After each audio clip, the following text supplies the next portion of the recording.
Hi, Asma. Thanks so much for your paragraph. You did a great job. You've got some really good ideas. And I think there's a couple things we can improve on today for your second draft. So I highlighted here a couple of places you need to look at your grammar. And as you know, we kind of talked about this area of your paragraph in class about the grammar. And so make sure that you look at that again and fix the things that we talked about in class today. So go ahead and look at those grammar things, and you can ask me if you have questions about those. And I did some spelling things for you, like this is supposed to be Libya, I think, and here I added, he prevented people from 7 countries from coming to the United States. So it's not the countries that are traveling, right? It's actually the people from the countries that are traveling. And also don't forget to indent your first line.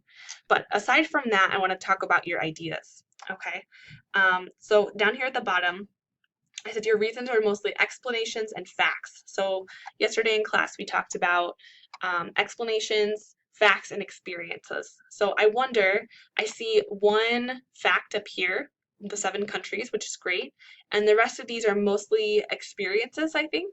Or I'm sorry, they're mostly explanations. So I'm wondering if you have any experiences that you could add to your paragraph to kind of strengthen it. And it doesn't have to be your experience. It could be, but maybe someone you know or someone that you heard on the news, something like that, a little bit more specifically. So think about that. Another comment I had was here, I said, don't bring in a new idea in the conclusion. So you talked about the economy and the fact that most of the people who would be unable to come back to the US if they left from these 7 countries are business people, which I think is a really good point. But the conclusion is not the best place to put in that idea. And I think actually here I said, what effect does this have on the economy? So I think that it belongs more like here, right after you talk about people getting stuck. It kind of relates to that idea. So I would put that idea right here about the economy. I'm just going to put it here for you to give you some more explanation of that point that you have, which is really good.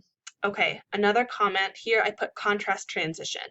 So I really like your topic sentence about and your opinion that there's some good things about the travel ban and there's some bad things. I like that you have kind of a bigger perspective on this than just that it's bad, it's totally bad. So I think here is like the biggest transition in your whole paragraph between the bad part in the beginning and the good part in the end. So I think you really need to have a contrast transition word.